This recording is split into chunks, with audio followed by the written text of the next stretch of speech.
ہمارے سیکورٹی اداروں کو دیکھو، دشمن کافر ہے، کافر نے جب پکارا ہے تو محمد رسول اللہ کا پرچم اٹھا کے مل کے لڑنا ہے، مل کے لڑیں گے، لے چھوڑ لو میرا چھوڑ بھی، ہاتھ اٹھا کے لڑنا ہے نا، بس یہ پیغام ہندوستان کے لیے، ہندوستان سن لو، تمہاری نیند اٹھ جائے گی، سب پرچم کی پرچم اٹھاؤ، پرچم ہلالی کو اٹھاؤ، ہندوستان سن لو، تمہاری نیند اٹھ جائے گی، جب تم نے کوئی غلطی کی، ہم لبیک یا حسین سینے پہ لکھ کر بارڈر پر فوج کے ساتھ لڑ کے تمہیں شکست دے گا، اور ایک دفعہ پھر یہ نعرہ بارڈر پہ لگیں گے، لبیک یا حسین، لبیک یا حسین، لبیک یا حسین، لبیک یا حسین، لبیک یا حسین، تمہیں کی فوائے سلام کہتی ہے، اے راہ حق کے شہیدوں۔ اس لیے پاکستان کے ساتھ نہیں ہے چونکہ ہمیں تنخواہ ملتی ہے یا ہمیں کسی کو پیچھے سے کوئی پیسہ دیا ہے، نہیں، ہم قرآن اٹھاتے ہیں تو ہمیں اس میں نظریہ پاکستان نظر آتا ہے، ہم رسول اللہ کے اقوال کو سنتے ہیں، امیر المومن علیہ السلام کا نہج البلاغہ اٹھاتے ہیں تو اس میں ہمیں نظریہ پاکستان نظر آتا ہے، تو لہٰذا یہ عزت و سرفرازی کا جو راستہ ہم نے انتخاب کیا تھا وہ یہی نظریہ پاکستان ہے۔ پاکستان کا مطلب کیا؟ لا الہ الا اللہ ہمارے ہر مسئلے کا حل ہے۔ یہ اور بات ہے کہ ہمارے تعلیمی نظام نے ہمیں مفلوج کیا ہوا ہے، لہٰذا ہمارے فوج ابھی مشکل میں ہے۔ عوام اب فوج کو ایک اسلامی فوج نہیں دیکھتے کیونکہ اخلاقی طور پر ان میں کمزوریاں ہیں، اسلامی فوج میں جو ہونا چاہیے تھا وہ نہیں ہے۔ اس کا مطلب یہ نہیں ہے کہ ہماری سرحدیں فوجوں سے خالی ہوگا، ہماری سرحدیں ہرگز خالی نہیں ہوگی، ہمارے پاس تنخواہ نہیں ہے، وردی نہیں ہے، لیکن سرحدوں پر ہم لڑیں گے۔ ہمارے آبا و اجداد نے قربانی دی ہے اس کے لیے، اس آزادی کے لیے، اس حریت کے لیے، ہم اس کو تکمیل کرنا چاہتے ہیں، ہم اس کو آخر تک پہنچانا چاہتے ہیں۔ تو لہٰذا اگر سید حسن نصر اللہ غزہ کے دفاع میں شہید ہوتے ہیں، اہل سنت کے دفاع میں شہید ہوتے ہیں، تو یہ اہل سنت نہیں تھا بلکہ یہ اسلامی ذمہ داری تھی اس پر، اس نے قربانی دی، اس عظیم شخصیت نے، امام خمینی رحمت اللہ علیہ نے، شہید عارف حسین رحمت اللہ علیہ نے، اسی طرح مفتی جعفر رحمت اللہ علیہ نے، اسی طرح قائد ملت جعفریہ بھی اس بات پر زور دیتے ہیں کہ ہمیں اس نعرے کو سمجھنے کی ضرورت ہے۔ لہٰذا اس نعرے کی گہرائی، اس نعرے کی عظمت یہ ہے کہ آج ہمیں نہ کسی وردی کی ضرورت ہے پاکستان سے کی دفاع کے لیے، نہ ہمیں کسی تنخواہ کی ضرورت ہے، تو یہی پاکستان کی ضمانت ہے۔ تو لہٰذا مودی کو ہرگز یہ بات سمجھنا نہیں ہے، اس کو سمجھنے کی صلاحیت اس میں نہیں ہے، جن میں سمجھنے کی صلاحیت نہیں ہے تو وہ اس کو ہم کیا کہتے ہیں، جس کو ہم اس کو سمجھا کے رکھیں گے۔ تو لہٰذا اب پاکستان میں صرف 6 لاکھ فوجی نہیں ہیں، گلگت بلتستان کی 20 لاکھ آبادی ابھی تک قربانی دیا ہے، اب مزید قربانی دینے کے لیے تیار ہے۔ تو لہٰذا ہمارا یہ نعرہ یہ صرف اور صرف ایک وقتی ضرورت نہیں ہے، ہماری تعلیم و تربیت کا محور یہی ہے، ہماری تشخص یہی ہے، ہم مسلمان جینا چاہتے ہیں، مسلمان مرنا چاہتے ہیں، ہر مرحلے میں ہم اسلام کو دیکھنا چاہتے ہیں۔ تو لہٰذا میں ہرگز اس نعرے کی گہرائی پر ہمیں جو ظلم ہو رہا ہمارے تعلیمی نظام میں، ہمارے اخلاقی نظام میں، نصاب تعلیم میں جو اس نعرے پر جو ظلم ہو رہا ہے، اس کی وجہ سے ہمیں مشکلات پیش آ رہی ہے، ورنہ کسی مرحلے میں نہ ہم کسی امریکہ کے امداد کے محتاج ہیں اسلام کے دفاع کے لیے، نہ ہمیں امریکہ کے اسلحے کی ضرورت ہے نہ ان کے پیسے کی ضرورت ہے. ہم نے ان کے پیسے کے بغیر، ہم نے ان کے اسلحے کے بغیر پاکستان بنایا تھا، پاکستان بچائیں گے. وآخر دعوانا ان الحمدللہ رب. اللہ کو بچانا ہے تو مروان سکے پر محمد رسول اللہ لکھو. اگر یہ سکہ جاری کرے گا تو روم خود بخود دب جائے گا. آج علماء کرام، عمائدین اور اسکردو سے تشریف لائے ہوئے علماء اور جوانان اور مختلف تنظیموں کے سربراہ اور ہمارے میڈیا جو دور دراز سے تشریف لائے ہیں، آپ سب کا شکریہ ادا کرنے کے ساتھ ہمارا آج کا یہ احتجاجی ریلی پاکستان زندہ باد ریلی ہے اور ہندوستان مردہ باد ریلی ہے.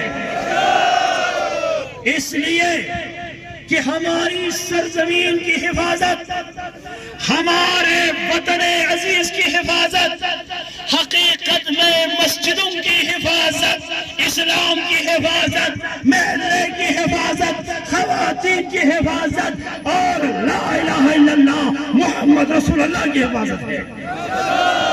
او مودی، او دہشت گرد کا سربراہ، تم نے پاکستان کو للکارا ہے. مودی نے تیرا ہاتھ خون سے آشتا ہے. تمہارے ہاتھ سے ہزاروں بے گناہ قتل ہو گیا ہے.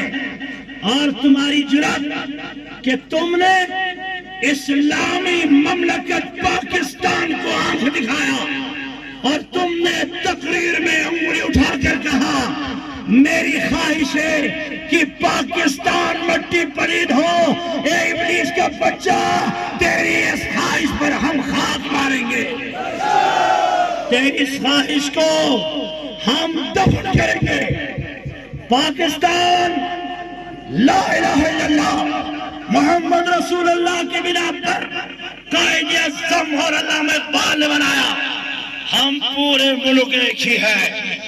ہم بلا فرق مذہب وطن عزیز کی حفاظت کے لیے تیار ہیں. یہ پہاڑ، یہ دریا، اسلام آباد، کراچی، پاکستان کا ذرہ ذرہ محمد رسول اللہ کی ملکیت ہے اور محمد رسول اللہ کی ملکیت کی حفاظت ہم پر واجب ہے. اس لیے نماز جمعے کی عبادت کے بعد ہم دشمن سے مقابلے کا عزم لے کر، ارادہ لے کر، جوش لے کر، جذبہ لے کر ہمارے جوانوں کو لے کے آئے ہیں تاکہ ہم یہ بتا سکیں افواج پاکستان بارڈر پر، توجہ سنو، افواج پاکستان بارڈر پر سبز ہلالی پرچم کو ہلاتے رہے. کوئی مانگ کر لات تمہیں شکست نہیں دے سکتا. اس لیے کہ ہم، ہمارے جوان، ہمارے علماء اور ہم اپنے عقیدے کے مطابق اس وطن عزیز کی زمین کو کافروں کو دینا حرام سمجھتے ہیں. اس لیے اگر کوئی جارحیت ہندوستان نے کی، اگر ان بارڈروں پر تم نے نظر اٹھایا تو بارڈر پر علی کے شیر رہتے ہیں اور یہ سارے شیر فوج اور سیکیورٹی سے پہلے کفن پہن کر وطن کی دفاع کے لیے جانے کے لیے تیار ہے. تیار ہے، وطن کی حفاظت کے لیے تیار ہے. پاکستان کا مطلب کیا؟ اور یہ جو بھی بارڈر پر جانا چاہتے ہیں، پاکستان کا مطلب کیا؟ ہماری درونی اختلافات اس وقت روکنے کی ضرورت ہے. درونی اختلافات کا مطلب ہے دو بھائیوں کی لڑائی. جب دشمن سے مقابلہ ہوتا ہے تو بھائیوں کی لڑائی بھول جاتا ہے اور سینہ تان کر دشمن کو شکست دینے کے لیے بڑھتا ہے. میں عوام سے، بزرگان سے، جوانوں سے اپیل کرتا ہوں اختلاف کا وقت ختم کرے اور اسرائیل کے اس ایجنٹ کو جواب دینے کا وعدہ گیا ہے. اگر حسن نصر اللہ اسرائیل کے مقابلے میں شہید ہوا ہے. اگر حسن نصر اللہ نے اپنی جان فلسطین کے جوانوں کے لیے قربان کیا ہے، اور مودی سن لے، ہم اپنے فوج کے ساتھ ساتھ تمہیں شکست دینے کے لیے کفن پہن کر میدان میں جانے کے لیے تیار ہیں. آپ کہیں گے مرتبہ مودی بنا، مودی مودی، اور خاتون اٹھا کے ہندوستان، ایسا نہیں فضا پہ اٹھنی چاہیے، ہندوستان، نہیں سب بولے ہندوستان، ہندوستان، جھنڈا اٹھائے، جھنڈا اٹھائے، پاکستان، جھنڈا لہرا کے پاکستان، پاکستان. اور ہم علماء کرام انجمن امامیہ کچورا راہیان نور یہ عزم کر چکے ہیں، ہم نہ داخلی دشمن کو قبول کریں گے نہ بیرونی دشمن کو قبول کریں گے.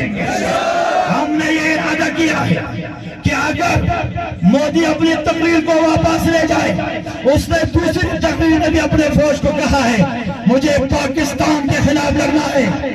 تم نے جو انگلی اٹھایا ہے یہ جوان تیرے انگلی کو توڑ کر کچرے میں ڈالنے کے لیے تیار ہے. آج میں اپنے افواج پاکستان سے کہنا چاہتا ہوں، گلڑوں کی طرح، شیر کی طرح، بابر کی طرح سینہ تان کر بارہ رہو. تمہارے جوان کوئی چارے ہی اگر دشمن کرے، تمہارے جوان فوج کے شانہ بشانہ خون دینے کے لیے تیار ہیں. چونکہ امام سجاد فرماتے ہیں سیکیورٹی جب بارڈر پر ہوتے ہیں تو شہر میں امن ہوتا ہے.